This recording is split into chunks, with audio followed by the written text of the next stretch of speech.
Shalom royalty, it's Ellie here. I just wanted to talk to you guys a little bit about a couple things. So I've been having like the weird urge to smoke, and y'all know I smoke marijuana every once in a while, but that's not even what I'm talking about. I mean Black and Milds, like for nicotine purposes. And y'all already know there's a difference between smoking Black and Milds and marijuana. I smoked a cigarette one time and I did not like it, so that's not something that I struggle with personally. But I haven't smoked Black and Milds in almost a year. So I don't understand why I've been like, cause it's been a few days. It's been like, I'm gonna just go get one and just, I don't know if I'm feeling stressed out. I don't know if it's Mercury being in retrograde. I don't know what it is, but, I'm gonna try my best not to give into that. But as far as, other stuff, bringing up Mercury being in retrograde, like people from my past, like dudes,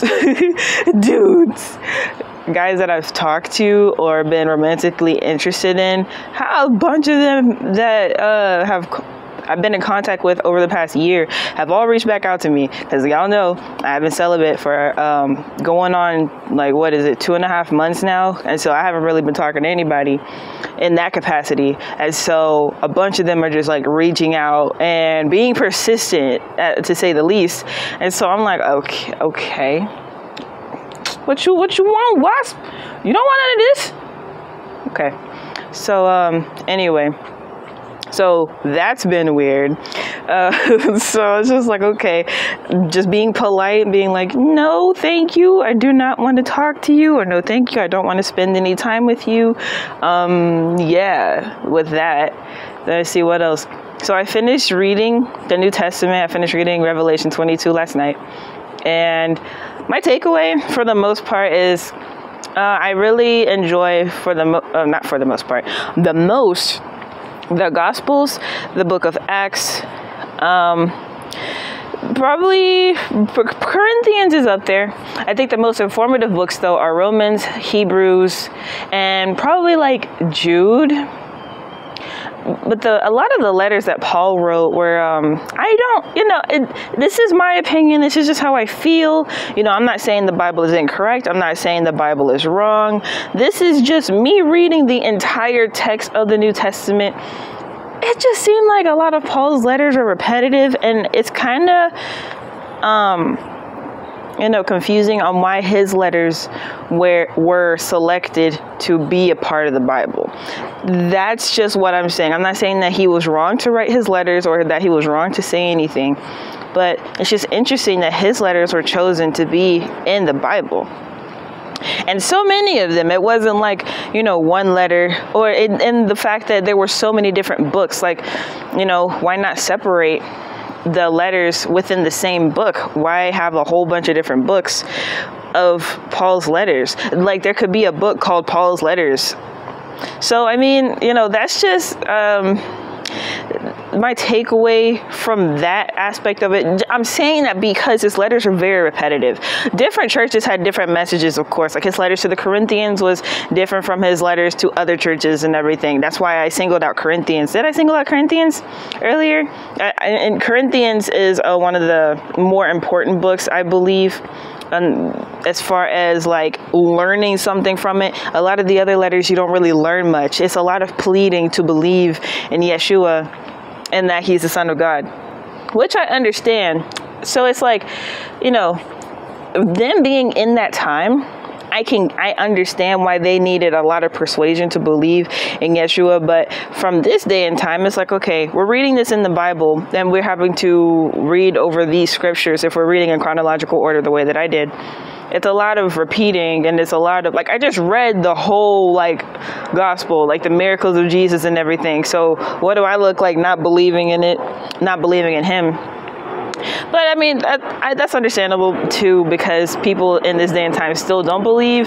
So like, I get it. But at the same time, it's like, I really would have hoped that they would emphasize more about lifestyle. And I understand that lifestyle is emphasized a lot in the Old Testament, especially if you're of the Hebraic faith. You understand certain things from, the book of Leviticus, where the laws are, and, different laws and rules about actual lifestyle versus getting into spirituality. But even then, Paul doesn't talk too much about spirituality. It's just believe in Jesus, believe in Jesus. And it's like, I just feel like a lot of that could have been put in the same book. But this isn't me complaining. That's just my biggest observation.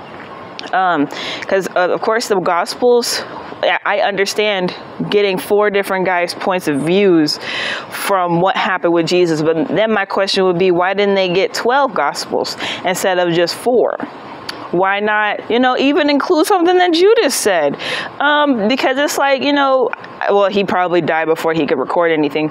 But just to get a perspective of everybody versus, Paul, who never even met physical Jesus. He only met spiritual Jesus. And so why not get those 11 disciples to give their perspective on everything that happened instead of just those 4 and then Paul?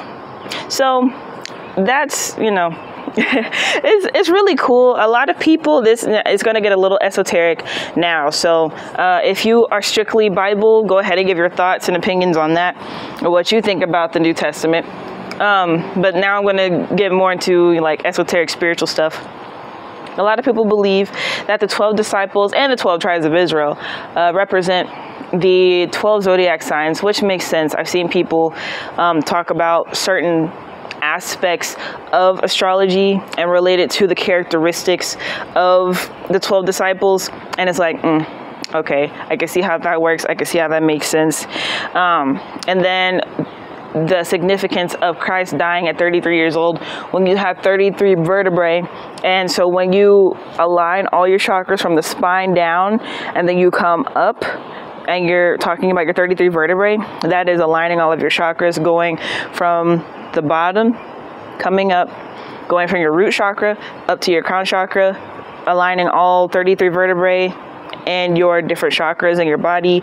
That is achieving Christ consciousness. And so when you look at things like that, especially when you're talking about like people who don't believe in the people in the Bible, they believe in the energy aspects of those individuals, because you have to talk like that to people. Not everybody believes in the Bible. Not everybody's a Christian or a Hebrew. So when you see it from their perspective, it's like, okay, that is their way of understanding righteousness. So that's the thing too, because some people, they probably have some sort of church hurt. Please give these people a break.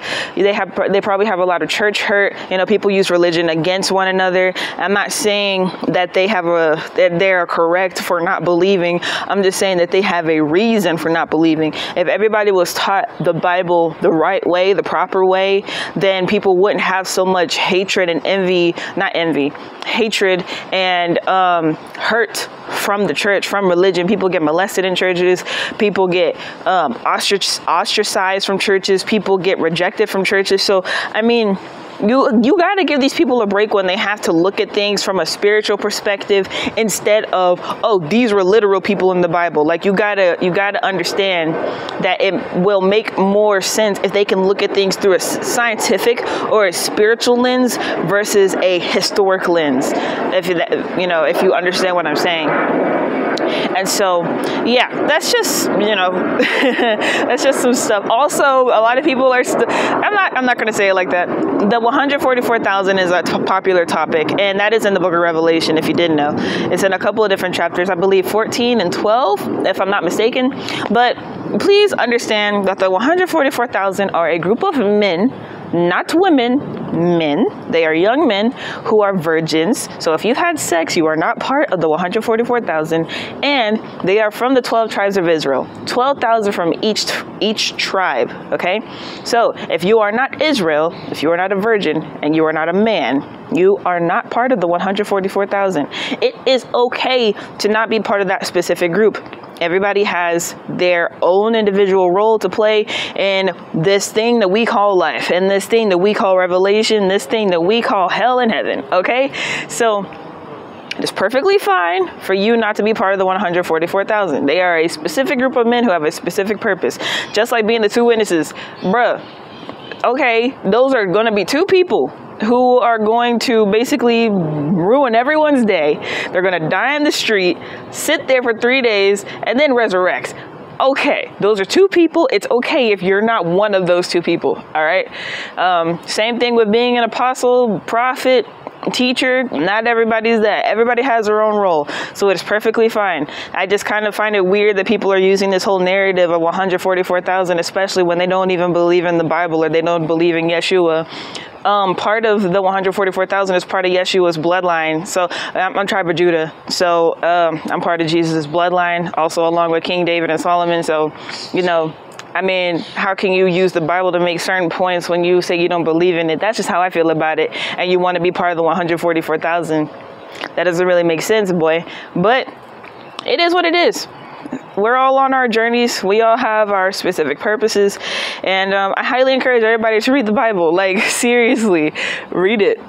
It's not as big of a thing as you may think it is, especially if you understand the concept of having your third eye open. If you read the Bible with your third eye open, you'll be like, oh, that makes sense. Because sometimes you'll read scriptures when you are still very, very carnal and be like, this here, I don't know how I feel about that. But when you have your third eye open and you're able to read it and see the hidden meaning, you're like, oh, okay, well, I get it now. Like polygyny, right? Females nowadays will be like, well, I don't like polygyny because I'm restricted to one man. Well, do you really want more than one man? Really think about it.